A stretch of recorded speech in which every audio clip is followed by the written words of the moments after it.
super excited. This is session 2 of our Ocean Youth Summit. Last week we had our first one for World Oceans Day, which blew us all away with the geographic range that we ended up having from India, in Pakistan, Bangladesh, Philippines, Indonesia, a whole bunch of different places, which was amazing, as well as New Zealand and Australia. So I'm quite excited to find out who we've got on today in the geographical range.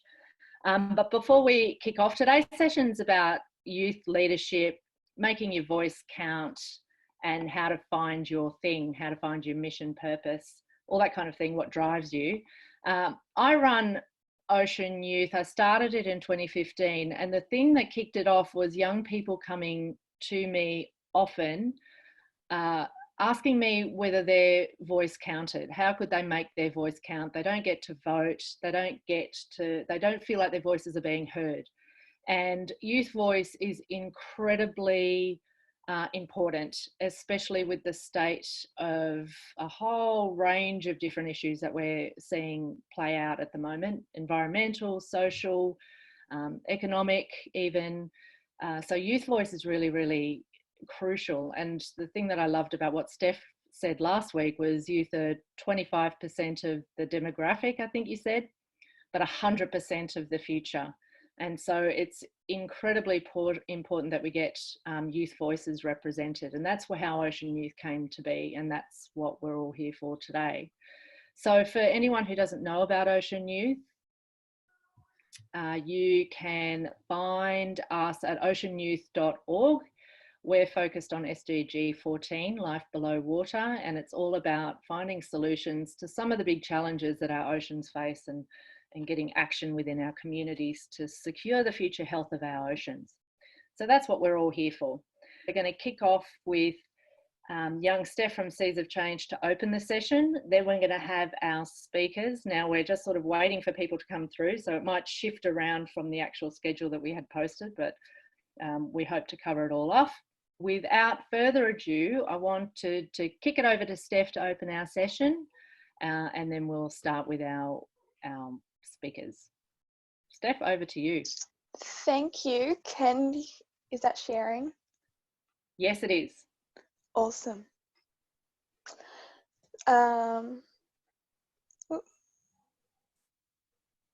Okay, so welcome everyone. It's great to see so many people. So my name is Steph and I am the founder of Seas of Change. I founded Seas of Change roughly 6 years ago when I was 10 years old, aiming to raise funds and awareness for marine life and their environment. My organisation has grown over time and we now encompass dugong sea turtles, plastic pollution and climate change. So my team and I have a really big focus on the power of education to empower youth to make tangible change, and we support this notion by educating at multiple schools and events in Sydney on a variety of topics related to environmental conservation. So that's a little glimpse into my story, but today we are focusing on youth leadership. So what is youth leadership? Leadership comes in many forms and many of us have at least one role requiring us to step up and lead. To me, youth leadership refers to youth taking a stand and claiming responsibility. In the environmental sphere, it means that we are recognizing that there is an issue, we have understood the facts from the experts, and we are willing to create change and create action to ensure that the next generation can experience the same wonders of the ocean that we can. However, this is easier said than done. We can dream big, but to create change, we need to find our voice and passion.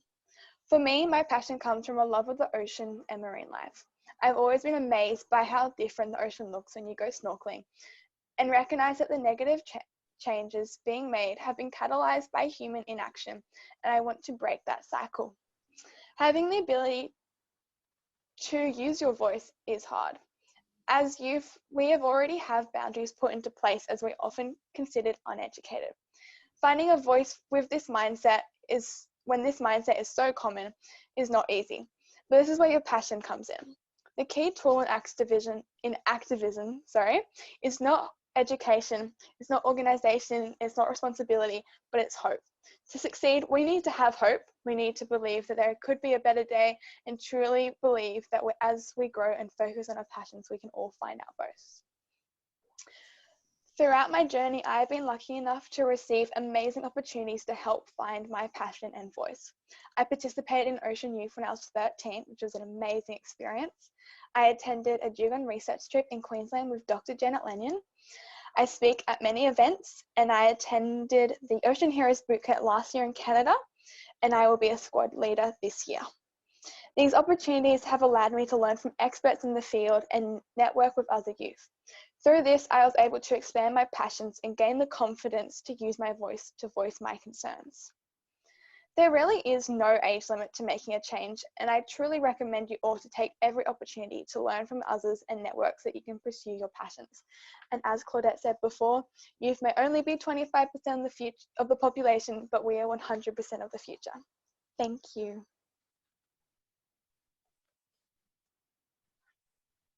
On mute. Thank you so much, Steph. And if you wanted to find Steph's organisation, it's Seas of Change. I saw she had the Instagram tag there, so do be sure to connect with Steph, because she's an incredible youth leader within her community and has a lot to share, and is very, very generous with her time and advice. So do be sure to check in with Steph. So I see that we've got Harriet Spark online. Hi, Harry. Hey, Claude. Harriet is an incredible young leader in her community and wider communities now also. So Harriet Spark started the concept of snorkeling, which, if you don't know what that is, I'm sure she'll talk to it in a minute. And is the founder of Grumpy Turtle Creative, which is, actually I'll let Harry talk about that in a minute, because that's all about what you're going to be talking about. And is going to be interviewed by Ellie Payne, which is one of our Ocean Youth Sydney alumni. And if you were on last week, you would have met Ellie there also. So without further ado, I'll hand it over to Harry and Ellie. I'm Ellie. I was in Sydney's Ocean Youth last year, as Claudette just said, and so we're with Harriet now. So can you just introduce yourself and tell us about like your brands and what you do? Yeah, for sure. Hey everyone, it's Harriet, and it's really nice to see so many people from all over the world, like the Philippines. It's really cool. So I said my story from the beginning. So like when I was 19, I was studying a double degree of journalism and graphic design, and I wanted to be a fashion journalist, which seems like a totally different field to what I do now. But I wanted to be a fashion journalist really badly, but I was just really unhappy. And when I was growing up, I really struggled with anorexia and depression. And yeah, I just wasn't happy. So I ended up leaving university and going up to Queensland and living in the Whitsundays. And that's where I went scuba diving for the first time. And learning to dive just totally changed my life. It gave me so much confidence. I became a dive instructor. So being able to take people underwater and show them the underwater world, it was so great for me and like completely changed my mental health. And that's kind of when I realized I wanted to do something with the ocean for my career. So I taught diving for a little while, and I ended up actually working at Manly Sea Life Sanctuary, and that's where I met Claudette. And it was there that I started learning about all of the threats that are impacting our oceans and wanting to do more about it. And good communication is really important for effectively creating change. We have to inspire people to act, and we do that by telling stories and getting them at events and things like that. So I ended up studying graphic design and started working for organizations like 1 Million Women and Taronga Zoo.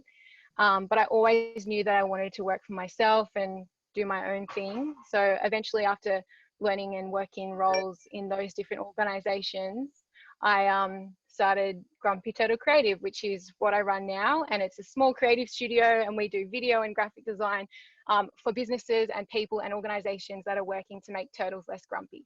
So when I was dive instructing, I'd see loads of turtles, and I always thought that they just look so bloody grumpy. And sea turtles are really impacted by climate change and overfishing and plastic pollution. And so are we. So if we work to protect turtles, we're kind of working to protect ourselves. So that's the premise behind Grumpy Turtle Creative. And I also love in fun and creative ways to care about the planet. I think sometimes we see, you know, the image of the turtle eating a plastic bag too much and people switch off. So it's kind of my passion project to find new ways to inspire people. So I started Operation Straw, and we go snorkeling, which is collecting straws and other rubbish from the ocean. And so, yeah, that's kind of a side project to Grumpy Turtle Creative. Cool. So following on with that, how you found your own idea. So the topic of this talk is to find your own thing and make a difference. Can you explain what this means to you? Yeah, I think it's hard when we leave high school because we think that we need to have it figured out, or at least need to go to uni straight away and kind of find our path straight in a linear way. But for me, you kind of have to try different things to find out best cause. Well, I think I think it's a little bit sketchy, Harriet. Oh, you're all good now, I think. Okay, if it gets worse, I might just turn my video off. Okay, no worries. Yeah, I'm in like a bush shack in Queensland, and the internet can be a bit dodgy here. Yeah, so for me, finding your thing is just basically trying lots of different ways of creating change and then finding something that resonates with you. And so for me, even after, you know, wanting to be a fashion journalist and then wanting to be a scuba dive instructor and to now being like a graphic designer and videographer, I kind of found my thing by trying lots of new things. So I think that's a big part of it. And I think that we all have a thing. You just have to figure out what it is. And becoming a marine biologist is such an amazing way to protect the planet and protect the oceans, but there's lots of different ways we can create change. And no matter what you love to do, you can always find a way to use it for good. Yeah, for sure. And so you talked about how you started off with something completely different and now you're on this path that you love. Can you tell us about some other challenges that you faced along the way? Yeah, definitely. I think in the world of conservation and even working for yourself, it can be hard to maintain momentum, and it can be hard to, you know, keep going in the face of lots of setbacks. And so I think one of the biggest challenges is kind of keeping your momentum going and like looking after your mental health and making sure that you're celebrating the little wins, because unfortunately those like, and I get, you know, the environmental movement is not a sprint, it's a marathon, something that, you know. So I think definitely the biggest thing is just like taking time to look after your mental health and not getting too downhearted if you don't see the change you want to see like the day after you start trying to work on it. Yeah, so for all the youth of today that are trying to find their passion, what advice do you have for them? Try, even if you're scared of doing something. So when I started scuba diving, I was not, I definitely wasn't, I would have been, I'd move somewhere new, and somewhere new we take more risks that we don't always do when we're in our like confident kind of bubble at home. And so I think just trying things and giving things a whirl and not worrying about what other people think. I think trying new things, giving everything a go. I saw someone just comment in the chat saying finding a like-minded community. Yeah, a regular forum. Definitely agree with that. Yep. So what are you up to at the moment? Like, are you expanding your brand or are you moving into something different? So at the moment, before a global pandemic kind of stopped the world as we know it, I had started a Round Australia trip. So my husband and I, we work freelance and we do lots of design and video work. So we've always wanted to kind of give working on the road a go. So we started a Round Australia trip and we made it from Wollongong all the way to Moreton Island before we had to stop. So at the moment, we're just kind of taking some time to explore Australia. But we actually just did a really great project last week in the Whitsundays. I saw actually on the chat that someone is from Mackay, so I was nearby last week. And the Whitsundays got really badly hit by Cyclone Debbie a couple of years ago. And it destroyed some of the reefs. Indus Fisher from Mackay. And it destroyed some of the reefs there, and these reefs are really important for the tourism industry, and that's actually where I became a dive instructor. And it was actually quite, yeah, it was really depressing to go and see all these reefs that I used to dive destroyed. But there is a great organization that's like literally getting the community involved there to replant coral in the areas where it's being destroyed. So we were up there helping them with that, which was really great. And so that's the kind of work that we're hoping to do a bit more of. Yeah, so that's really good. It's been great to talk to you, but I think we're into the Q&A part of our interview now. So if I'll hand it over to Claudette now. Cool. Thanks so much, Ellie. All good, thank you. That was awesome. Thank you, Harriet. I have a question for you, actually. So a lot of, I suppose a lot of young people feel like they're not really sure necessarily what they care about until you do a little bit of digging, and then all of a sudden it's like, oh yeah, okay, I care about nature and I care about these things, and you know, it's a process of switching on. What drove you from such an early age? Like, what is your motive? Where did you find your motivation, and when did it all start? So my mum and dad, they raised me as a vegetarian from birth, and I think that kind of love of animals was really instilled in me in quite a long, like from my whole life. But I'm going to be totally honest here. And when I did start dive instructing when I was 19 up in the Great Barrier Reef, I worked there for about 3.5 years. And honestly, the conservation of the reef wasn't, you know, it wasn't something that was on my mind, because it was just, you know, this awesome, exciting job. I got to go scuba diving all the time, but we didn't really talk about what was happening to the reef or anything like that. These were like kind of backpacker boats. Everyone was just having a good time. And it wasn't until I actually came to working at Manly Sea Life Sanctuary and met some people who were doing lots of great stuff to work for the oceans, and they educated me on all of these massive problems. Like, I didn't even know that takeaway coffee cups were bad, you know.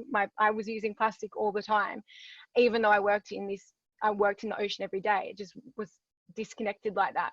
So it was because I'd worked in the ocean for so long, and then learnt about all of the threats. I think we protect what we love. So for me, the driving force is that I love being in the ocean, and it has done so much good for my mental health. Not like, even though it's just this thing, you know, it's the blue heart of the planet, but it's also kind of my own blue heart. So for me, it's just this like loving it that motivates me. Yeah, because I feel like certainly in our industry, there's some serious amount of passion, and it kind of, you know, it starts at an early age, and I think it starts with this love of animals and a natural interest in, you know, how the whole ecosystems work and what's being affected by human actions. But then you step outside of our industry, and it's not necessarily a given that people think this way. So it's trying to figure out how to unlock or unleash this this passion for nature. I suppose that's you know, we're all trying to find how to do that for young people who aren't necessarily already driven. Yeah, exactly. And I remember Heidi Taylor from Tangrow Blue, she said to me once that you have to remember that not everyone cares about turtles. Shocking, but it's true. And so it's just finding what motivates other people, because it's not always going to be the same as you, unfortunately. Absolutely. And that's the hard part, I think, is just why doesn't everyone care about turtles? Yeah, exactly. And lastly, just before we head off onto the next speaker, we've been asking everybody one action that you would love people to take to secure the future health of our oceans. What's something that everyone can do right now, today, to make a difference? So I think one of the biggest things that we can do is to understand what our own personal money is funding. So, you know, our super funds, which we need to think about from a young age anyway, because super is such a big deal when we get older and we think it's, you know, away in the future, but it's going to creep up on us. So yeah, definitely finding out where your money's going. So super and banking, by moving your bank to someone that's not investing in fossil fuels. I think that's just one of the biggest things that we can do. And then telling all of our friends and family to do the same. Absolutely. All right, we'll add that to our manifesto for change. Cool. Thank you so much, Harriet, and thanks, Ellie. We'll be calling on you in a minute, I think, again, so stand by. And so next we have got on the line, I see we've got Danielle. Hi. Hi, and actually, sorry. No, that's fine. All We've good. got Alana and Steph, just to mix it up a bit. So I see we've got Alana in there and Steph. I'll hand it over to you.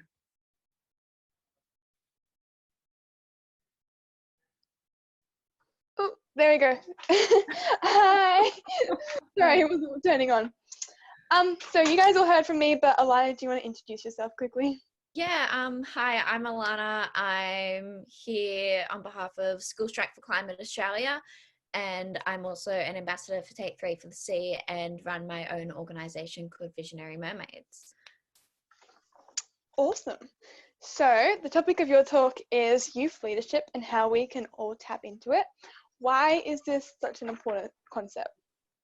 I think youth leadership is really important to me personally because it equips the youth with the skills that they need throughout their entire life. When you start leadership from an early age, it really equips you with those skills to be able to communicate properly, work as a team, grow and work through challenges, where as we get older, it will be the young people who will be leading our countries and be leading our industries. And we need to develop leadership at a young age, so then when it comes time for the youth to step up and take over society, that we have that sense of leadership and communication and teamwork ingrained in us to be able to do that efficiently and properly. Yeah, awesome. And so what would you say is some examples of great youth leadership? Honestly, I've seen, since I used to live in the middle of Sydney and you used to see no youth leadership at all, but 3 years ago when I moved to the south coast of New South Wales, I've seen so much youth leadership. A lot of the youth in my community are really, really passionate and really driven. And there's so many community groups. We have one that I'm a part of called Youth for Change Shoalhaven, which is pushing for a climate emergency. And we have groups running protests, running strikes, doing stuff like going to council, putting forward motions and organising a climate emergency, which I think is just phenomenal for a group of students under the age of 18 to be taking those leadership steps to be creating change that they want to see in our community, specifically on the south coast, as we are a really beach and agricultural based community. So climate change does impact us and we're surrounded by the ocean. So it's really important, especially where I am, to be pushing council for that change so we can protect the gorgeous part of the world that we live in. Yeah, and I totally agree with you here. I spoke at our council's climate declaration, and it's just amazing that even though we are under 16, we have so much of a voice and we can have so much of a say, even in political areas. And I just found that so encouraging as well, that we have that opportunity.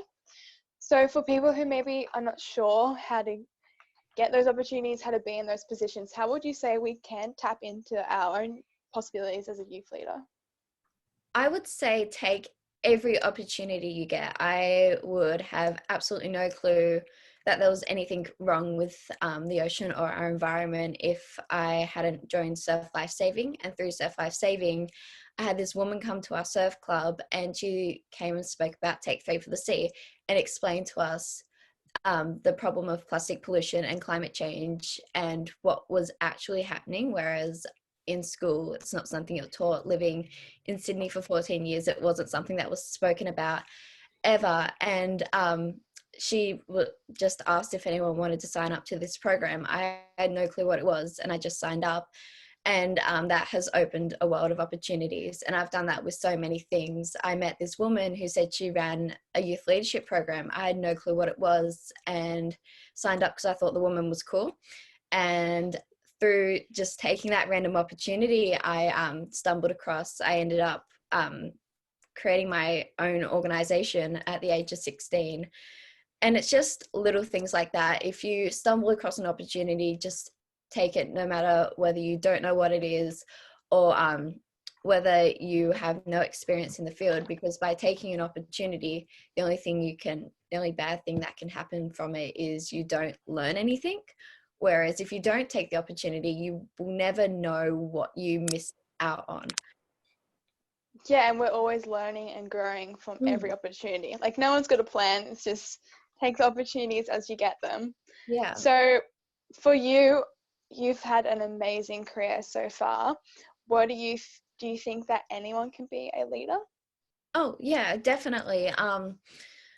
I didn't start doing anything environmentally like focused at all till about 3 years ago, but I always knew I loved the ocean.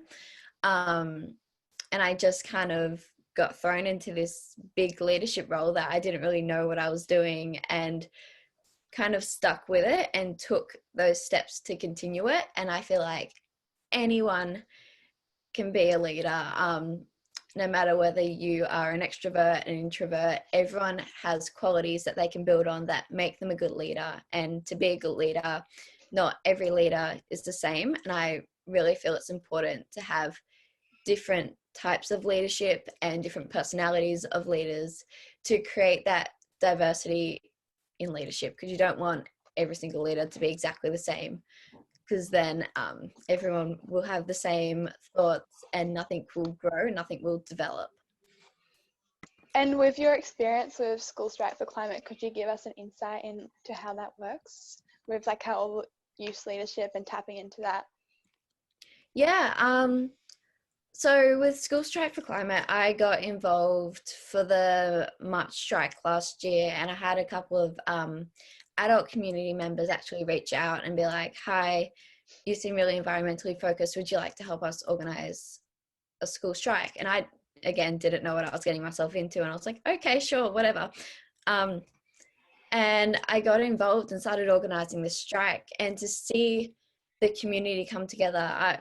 The South Coast community is small, and we had 500 youth at this strike, and then it just grew from there. At our last strike, we had about 1,000 people, which is a lot for my area. And then I got involved with School Strike for Climate nationally only a couple months ago, and the youth leadership in the national space is absolutely insane. Like, they are having meetings every single day, writing up documents, writing up proposals, and it's like an adult leadership like council, and like you know, the type of stuff you would see in like a government. And it's just this group of youth all working together, taking these phenomenal leadership roles and just pulling together such an amazing organization. It's really inspiring to see. Yeah, and it's amazing to see that youth can do what adults do, and there's no limit to our age. So I know with your journey, maybe being a young person, are there any challenges that you've faced? And if so, how have you gone around them? Yeah, I've faced a lot of challenges, especially with adults in the community, surprisingly. I once got called an incompetent 15-year-old for wanting to run a beach cleanup by a member of my surf club, when the beach cleanup wasn't a part of the surf club. So the adults in my community are very not environmentally focused and don't like to listen to youth. Our petition for climate emergency actually got denied 2 weeks ago, and we'd been working on that for 6 months. So in my community especially, it's a real struggle to try and push forward environmental ideas, because we've got a very conservative council, even though like our mayor is a Greens member, but the rest of the council is very conservative, and it's very hard to get anything environmental through council. And I think, yeah, working through challenges has been really hard, but there are a lot of adult mentors in my community who are really supporting the youth who want to make changes and trying to help us overcome these challenges and work around them, and work with the people who aren't quite environmentally focused as we are, and hopefully change their perception. Yeah, and it's hard when someone who's an adult tries to talk you down and you're like, I'm just saying what the scientists said, like these are facts. And sometimes it's quite hard when they're like paying you out because of your age. So thank you for sharing that, because I think that's something that a lot of youth experience and it's hard to deal with. A lot of youth would experience that. We had a lot of negative comments in my community also for the climate strikes. We had one guy pull up in his car next to us while we were all walking down the street striking. He actually pulled up next to my mother, who's a school teacher, and asked her why all these students were out of school and that we should have been in school, and she was a very horrible mother for letting us strike. And my mum's so funny. She turned around and was like, well, I'm a school teacher and I think they can experience more from this strike than they ever will in this classroom. And he kind of got a bit embarrassed and drove away. But that's an indication of how different my community is in terms of the environment. Yeah, wow. And so I think we're running out of time, so I'll ask you final question before we go to everyone else's questions. What action do you think we can all take today to help our oceans? A really simple action which I promote a lot is take 3 for the sea. And I think that if you take 3 pieces of rubbish from any beach, waterway, or anywhere you go, it makes a huge difference. If everyone on this call, I can't do quick maths currently, but if everyone on this call was to pick up 3 pieces of rubbish, that would be well over 30, 40 pieces of rubbish removed from our environment so quickly. And picking up rubbish is just such a simple way to help the environment that you can do anywhere you are. It's a tiny little thing that you can squeeze into everyday life, and it's just a really helpful way to create change. Well, thank you for letting me interview today, and Claudette's going to run the Q&A. Thank you for having me. Brilliant. Thank you so much, Alana. And I know there was a little bit of missing information in Alana's intro. She was also actually Shoalhaven Council's Young Australian of the Year recipient. So that was a rather large omission. Amazing. We do have some questions here for Alana. How do you nurture and support other young people? I really like to nurture and help support other young people by passing on the leadership skills I've learnt from the opportunities that I've been given, because I know not everyone gets the opportunities that I do, and I'm very lucky to be where I am, having the passion I do, knowing what I'm passionate about, and having those leadership skills to be able to make change. So I really like to help other people try and find what they're passionate about and pass on the leadership skills that I've learned to be able to give others that opportunity to also become leaders.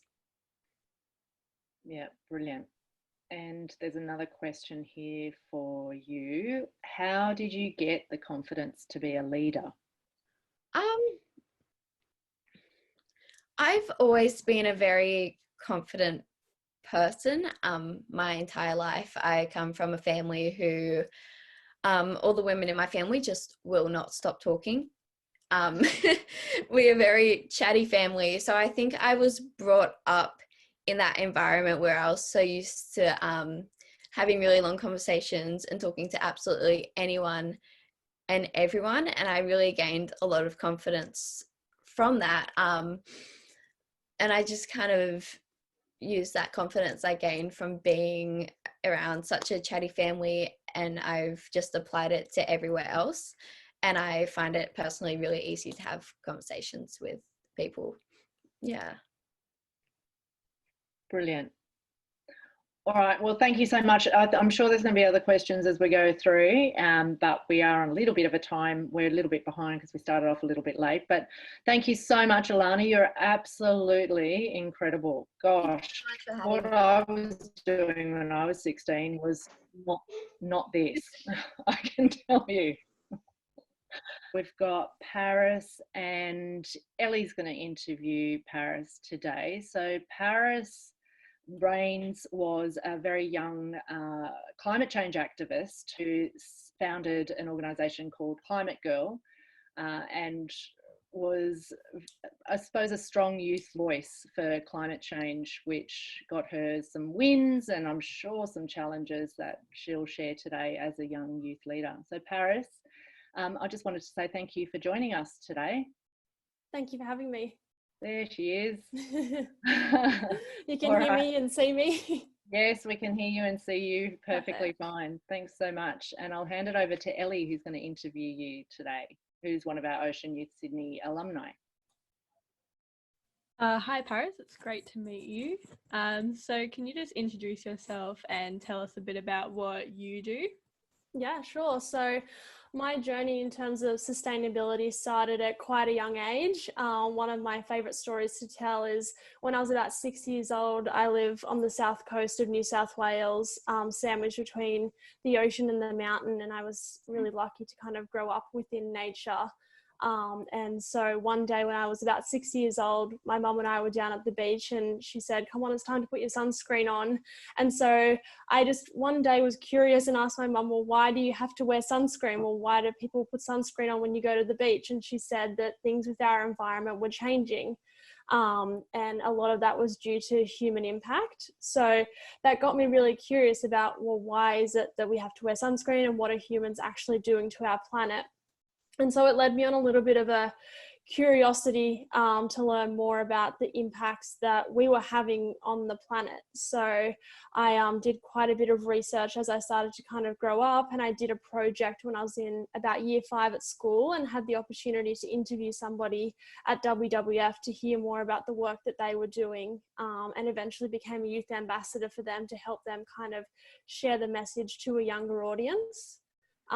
And so it kind of flowed on from there. I had the opportunity then when I was 13 to speak at my first United Nations conference in front of about 1,000 young people from all around the world, talking about the work that I was doing here in Australia and the impact that climate change was having on people in Australia. So it was an amazing opportunity, and having that ability to talk to young people from all around the world and understanding how climate change impacts everybody differently was probably one of the most defining moments of my life, because coming back from that conference, one of the things that I realized was that there was about 10 or so years ago, so much information out there about climate change and sustainability, but it was not targeted to a youth audience. It was very scientific and very professional and not really targeted to young people who were in fact really wanting to take action in their everyday lives. So coming back from that conference, I decided to found Climate Girl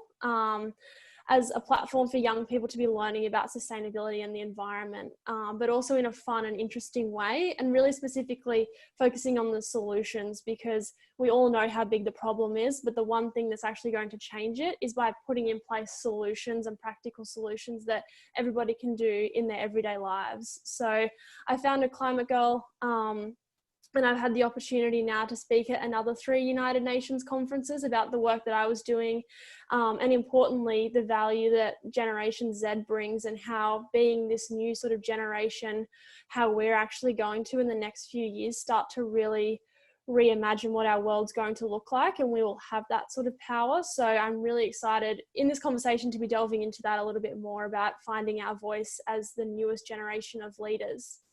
And so I ran Climate Girl and had the opportunity to speak at a few more UN conferences. I decided to, when I finished school, study law, because I thought I wanted to be an environmental lawyer. And no judgment to anyone on the call here who is a lawyer or wants to do law, but it definitely wasn't for me, even though I thought that's what I wanted to do. So I saw someone just dropped off the call, and I hope they weren't a lawyer.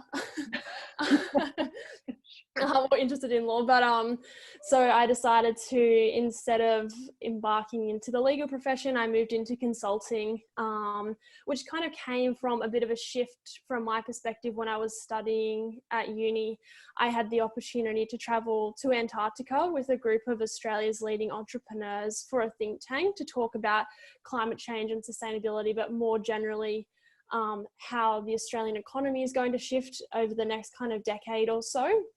And that was probably an inflection point in my life and my career, to kind of be thinking about how these business leaders were in fact integrating sustainability into their businesses, and the decisions that they were making that were going to impact their sectors and industries and more broadly the economy.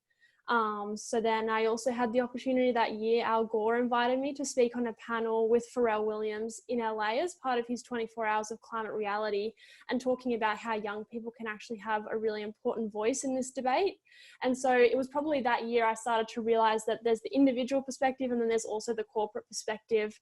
And so now I've moved into working for EY, Ernst & Young, in their climate change and sustainability consulting practice, which has given me the opportunity to be engaging with some of Australia's and the world's kind of largest organisations and helping to, from my perspective, I don't know whether EY agrees too much, but agitate them to actually create more change than they're currently doing and not be comfortable with the things that they're doing, but thinking about what more they can be doing to be good corporate citizens. So that's probably a little bit of a ramble on my side, but that's kind of my career so far in a nutshell.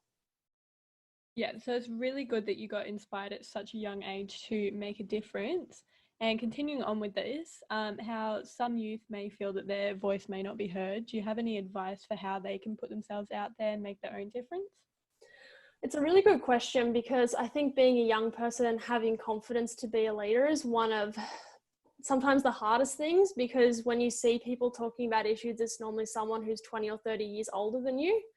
But one of the things that I always love to talk about, that young people have some really unique characteristics of being creative, innovative, imaginative, and curious. And I think keeping that curiosity, specifically as I spoke about kind of how I learned about climate change from the beginning, is keeping those kind of characteristics of being curious and asking the right questions and being really authentic in what you're doing. And if it's something that you really care about, knowing that it doesn't matter how you deliver it or what you say, but as long as your passion shines through, I think that that's the most important thing. Because at the end of the day, if you're passionate about something and you're doing something because you care about it, your message will get through. So don't feel as though you're not enough, because you are. And I think that young people need to be standing up for each other. I think that's a big thing too. And as you've seen, and other people I'm sure during this conference have spoken about the awesome work that they're doing, and just realizing that we are a coalition of young people who are going to change the world, and knowing that you're not alone.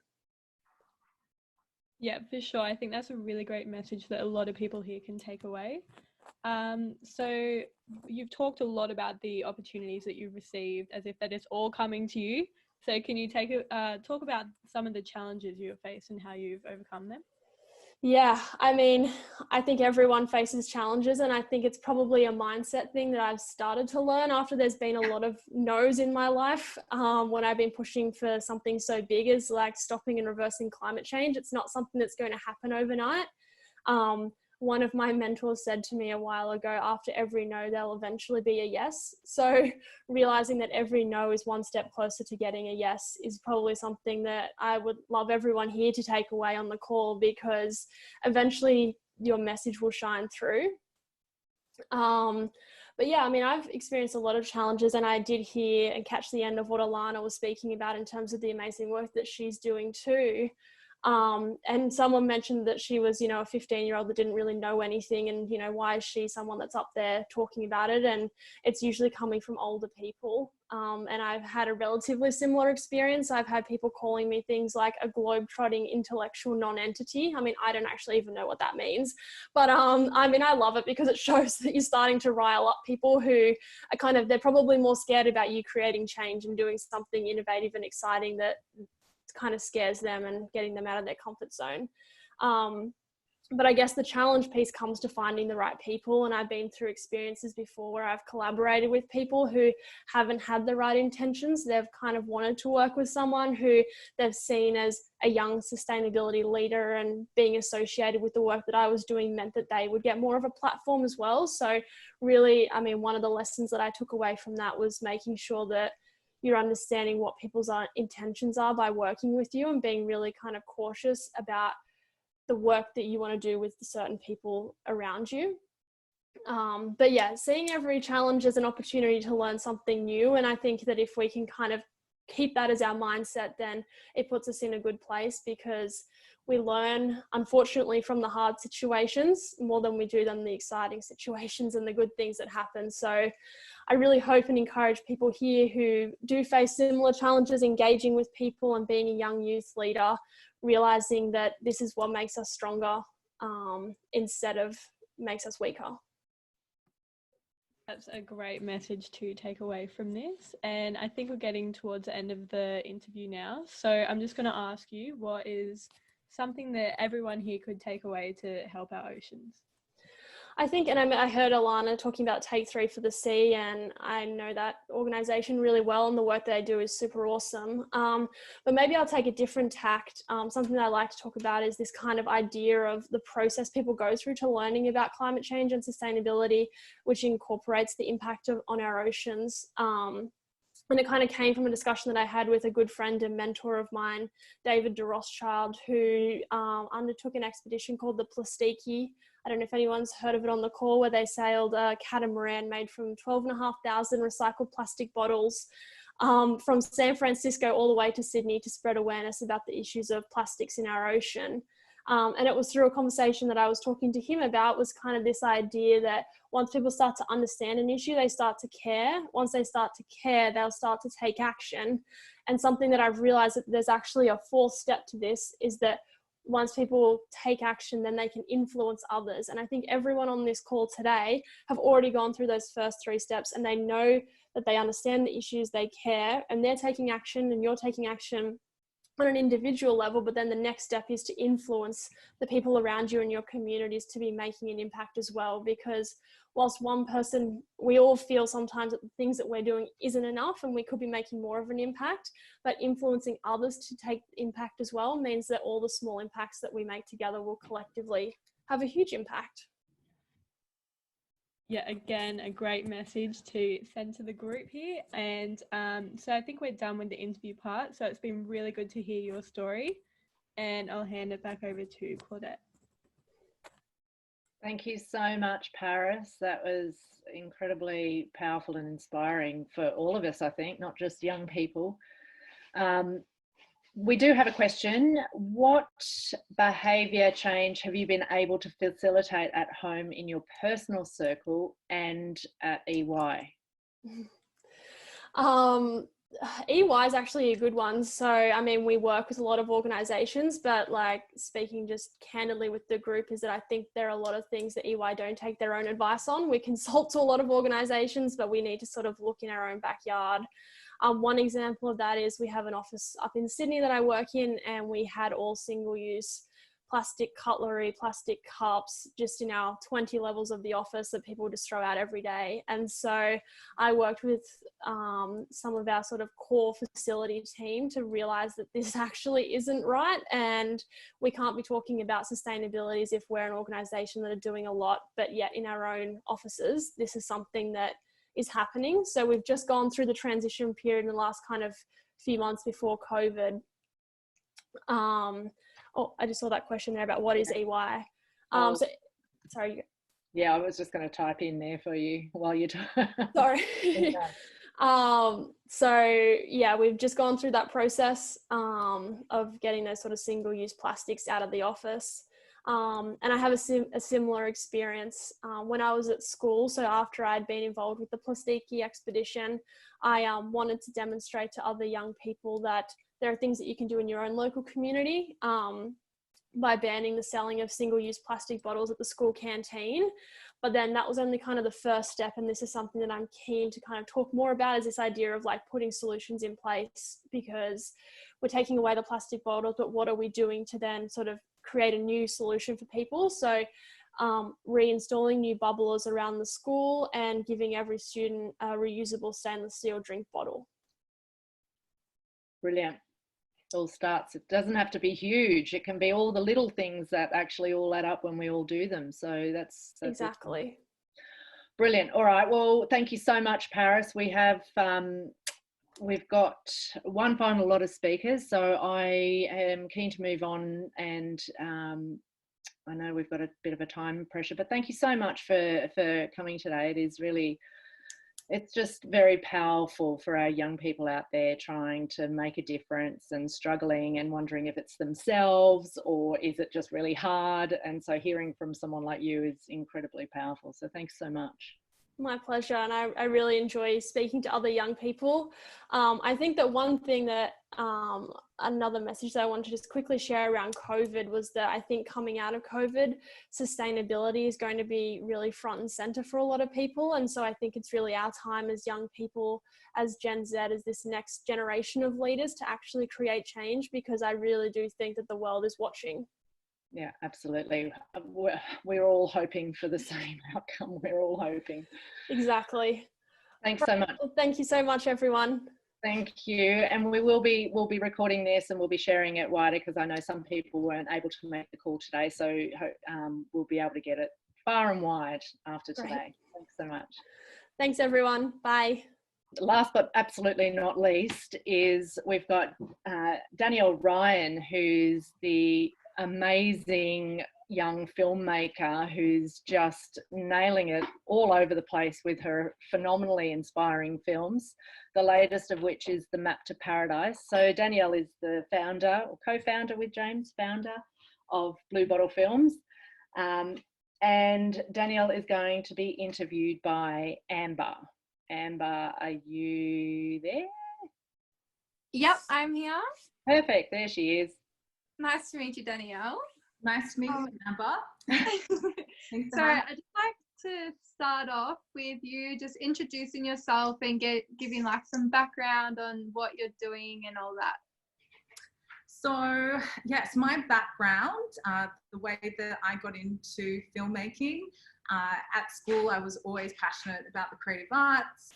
When I went to university, I studied creative arts and creative writing, but my master's was in international relations. So I've always had a really big passion for a whole broad range of issues because I think everything is connected, just like ecosystems, female equality, issues to do with racism, poverty, everything is connected. What do you think was the most Ooh, sorry, that was me. I'm so sorry.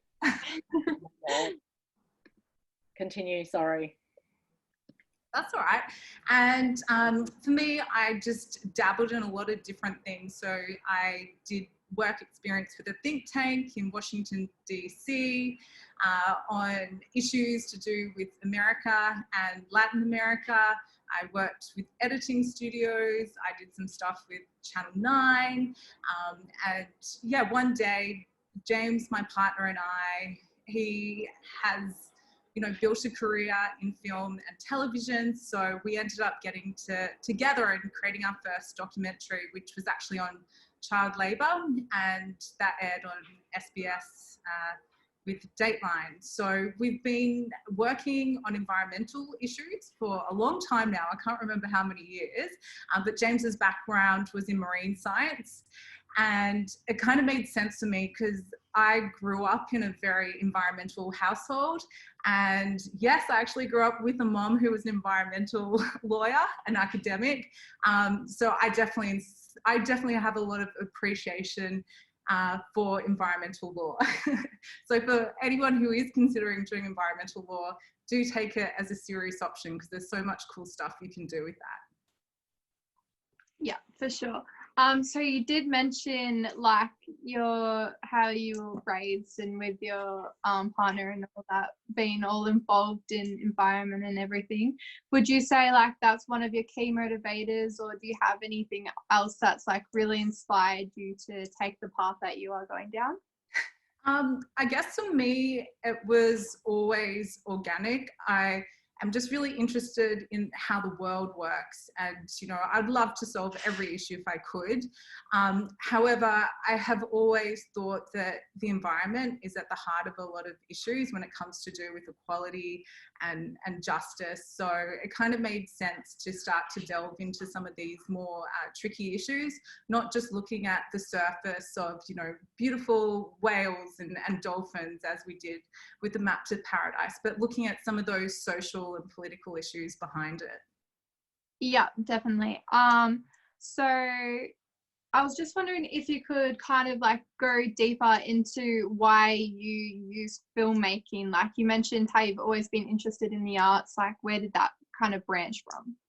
Well, it's interesting. So when I was in Year 10, I did 2 internships, and one was with, I don't know if it exists anymore, but Girlfriend magazine. And the other one was with the documentary maker. And I remember at the time thinking, oh, I'm going to go down the publishing route because cameras are really expensive. You need a whole crew, and filmmaking, it's just an impossible task because you need lots of money and I don't have money. So when I went to university, I really hoped and desired to go down that publishing route and be in the kind of the back end of it. But obviously the world was quickly changing. It was becoming digitalized. So I started recognizing that there were opportunities with film. Cameras were getting a lot cheaper. But in saying that, I have an equal passion for books and literature and even academia. Like I actually like reading journals, and that helps with the documentary making side of things. Yeah, for sure. So do you have any advice you can give to like maybe anyone who's interested in filmmaking and wanting to use that as an activism like platform? Yeah, well, so the question that you gave me, it's actually got me thinking a lot. So it's a question that I think about, and I think this is a good way to approach your question. You asked, tell me the importance of sharing your story that's important to you. Now, a philosophical question that I'm often asking myself is, with the current situation, you know, we have a choice. We have a choice to tell individual stories or collective stories, just as we have a choice to take on individual action or collective action. And I think that at the moment, there's this real push at the moment for particularly young people with the rise of platforms like Instagram and huge marketing pushes to have your own personal brand, that people feel pressured to tell their own individual story. And that includes for young scientists. And it actually breaks my heart when young people come to me and tell me that, you know, they really want to be able to tell their story, but they don't know how to. And I can feel that heartbreak because they feel that to have a voice, they have to be able to make sure that it's heard by thousands of people.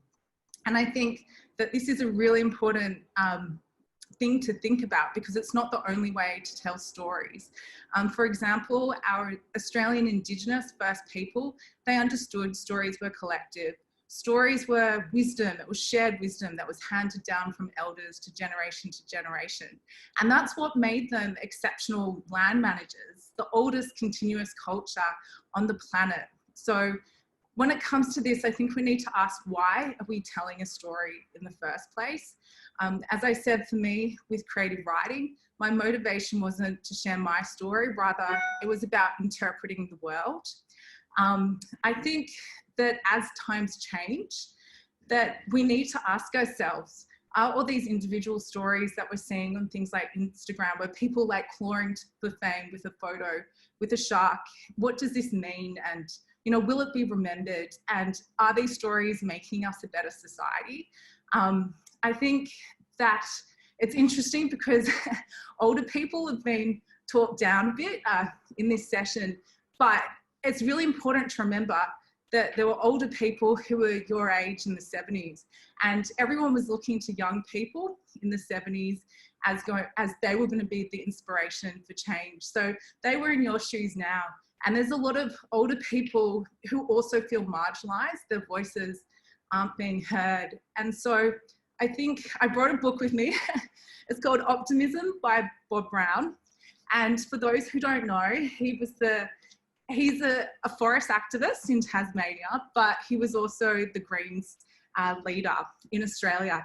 And he wrote this book because, you know, he's at that age where he's able to share a lot of wisdom, and he's deliberately written it for people like you and for me. And I think it's actually quite special. And I just want to read a couple of paragraphs, because I know there's a lot of people out there feeling a bit of eco-anxiety. And I think it will just kind of help remind you that there are older people who have lived your experience.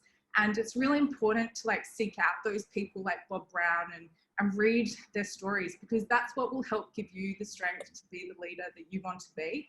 But yeah, right at the beginning of his book, he says, "We don't know what the future holds, but we can be sure that leaving it to stupidity, which is almost always manifested in the inability to see beyond oneself and one's own times, is a recipe for disaster. Yet the intelligent are unsure. They weigh things up. They look beyond the here and now. They worry about the legacy and about grandchildren and using finite resources wisely. They even consider themselves no more valuable than anyone else. I have some simple advice for heavy thinkers. Get over it. Muling things over while the stupid and greedy ravage the planet, after all, is not very intelligent. Worse, it is a certain road to depression. Get active rather than depressed. It worked for me. In this book are some antidotes from a life set for downfall that found its salvation in action. We have a choice, and it is empirical. Pessimism or optimism, stupor or action. Suit yourself."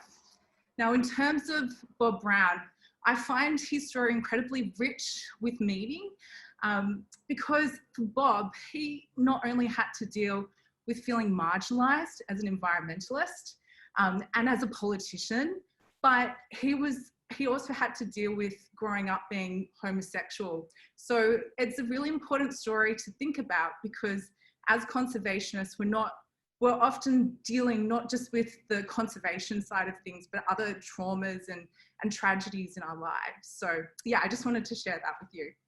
No, that is like really inspiring and such a great message to share with the group. Like really Cool. fits in so nicely.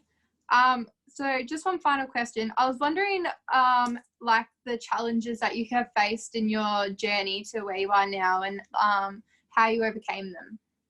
Well, I think for me, and seeing so many young women on this Zoom call, I think this is something really important to talk about. The biggest challenge I think that you find as a conservationist is that you don't have a lot of money. You do struggle to put food and pay for your rent. But one of the biggest things as a female is that question of whether or not you're going to have kids. Because obviously if you don't have kids, you've got more time to be able to try and do big things. And the issue is, when you get to my age, I'm 36, and I know that I'm running out of time, and many of my other conservationist friends have chosen not to have kids. And I think, it's a very big sacrifice to make. And I think we need to recognize that as a conservationist, you're going to make huge sacrifices. Acknowledge those sacrifices, but also acknowledge the sacrifices that previous conservationists have made. Because, there were many people who stood in our shoes before us, but it's important not to pity ourselves. And for me, that feeling that it's a sense of duty to do what we're doing, that really helps me, because I had a grandpa who protected a patch of land. I had, my mum, she was the pioneer in environmental law. She potentially even taught the first environmental lecture in Australia. She helped to ban lead out of petrol. So for me, like I can't let her leave this earth not knowing that I'm fighting equally as hard.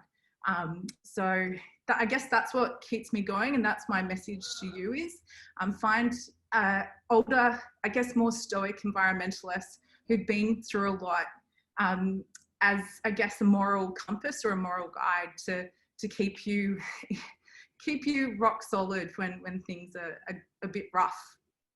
Yep, for sure. So to finish it up, we're just asking the speakers to suggest an action that you would like the listeners to take in their everyday lives.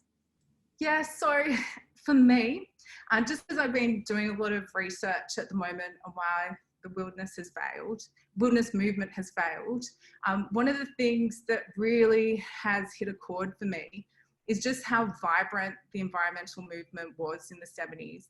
And I think at the center of the environmental movement, why it was so successful, was universities. These universities, they were just flourishing with activism.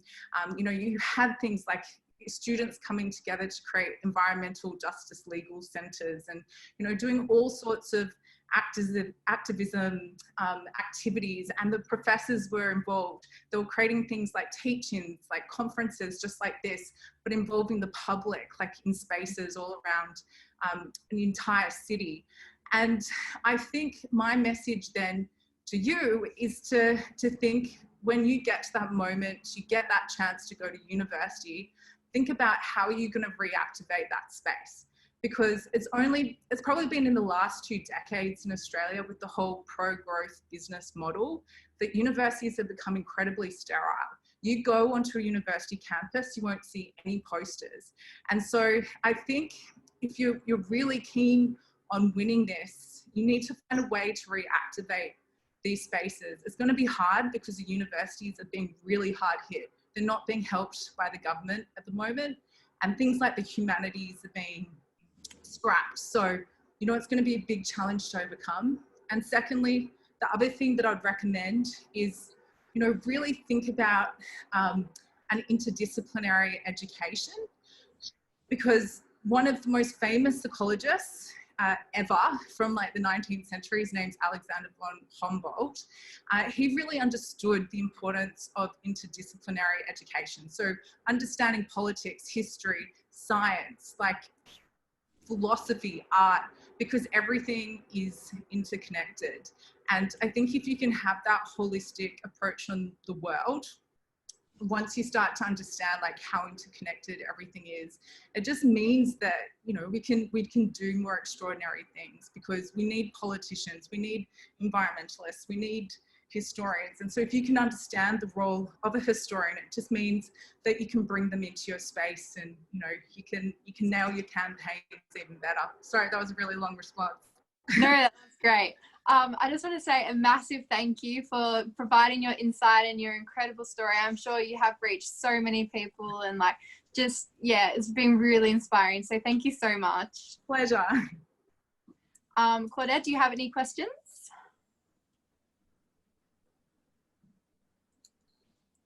Oh, you're on mute. There is absolutely something wrong with me today. So thank you so much, Danielle. I know how hard you work, and how Danielle and I have worked together for a very, very long time in this field, and there's a lot of ups and a lot of downs, probably more downs than ups, and it is sort of picking each other up and go the next round. But Danielle's films are incredibly inspiring, the latest of which is The Map to Paradise.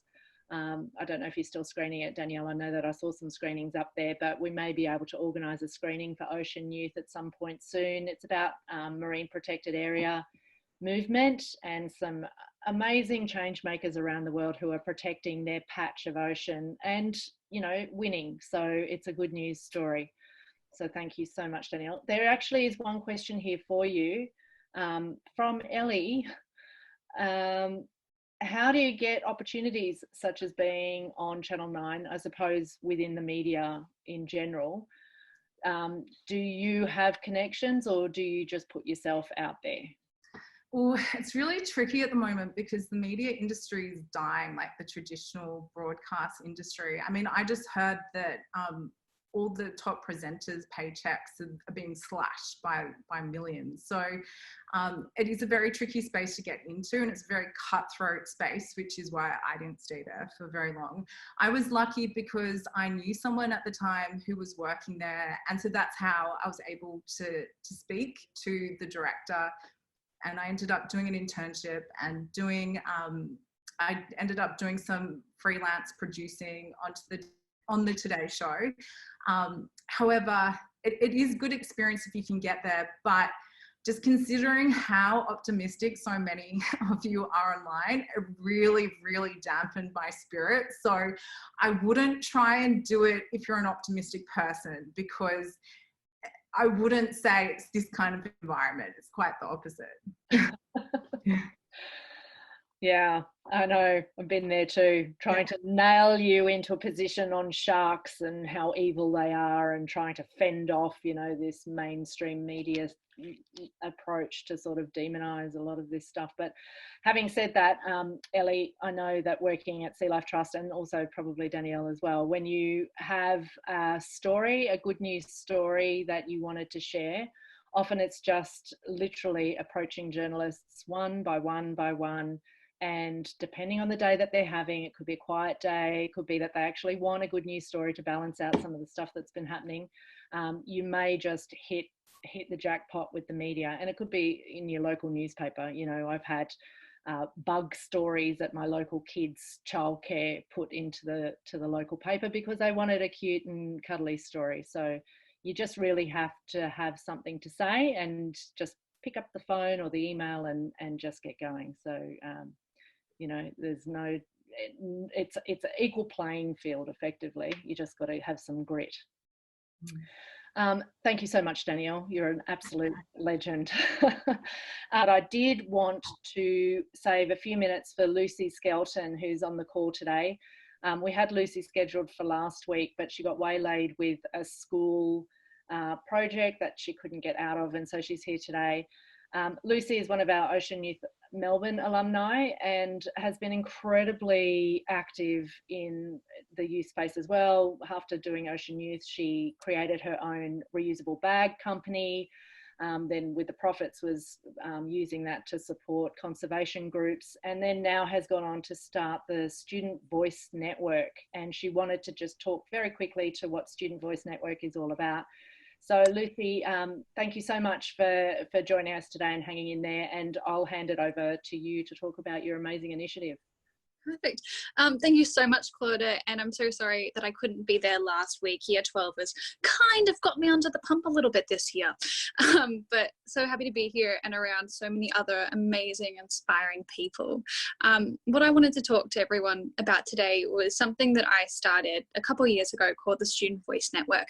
And I'm assuming since you're on this call, you're probably a little bit like me in the fact that you probably care about everything, or in terms of ocean, and you're talking to different organizations and different groups, and you're constantly trying to think of new ideas and new ways to take action.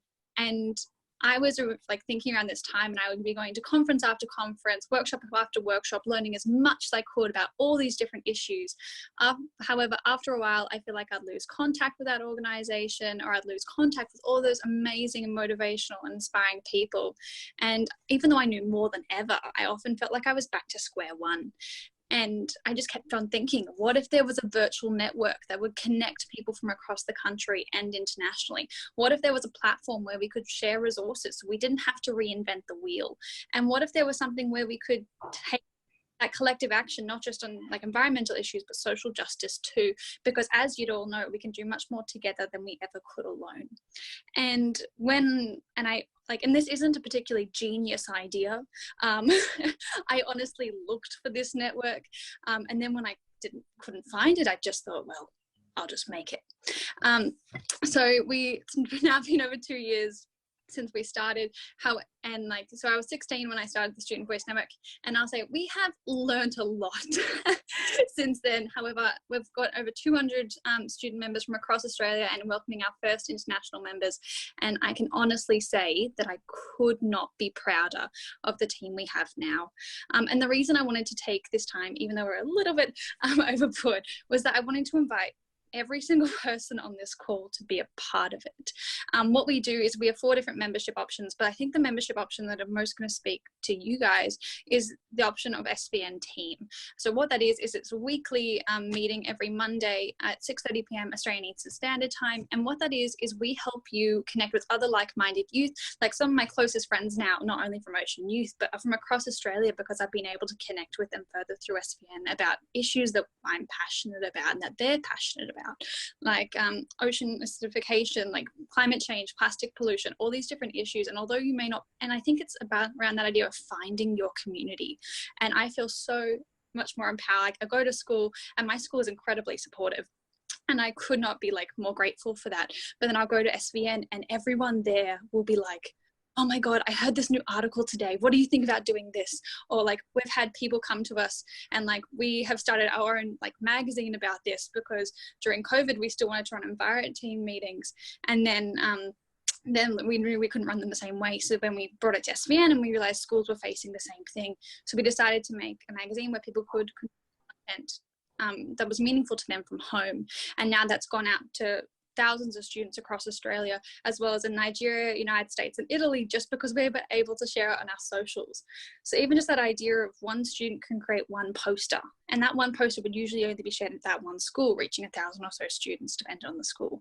But if you share it with SVN, which is a network of schools and universities and like young individuals, then you're able to impact possibly thousands of people, like with minimal extra effort, just because you're able to share those resources and you don't have to reinvent the wheel.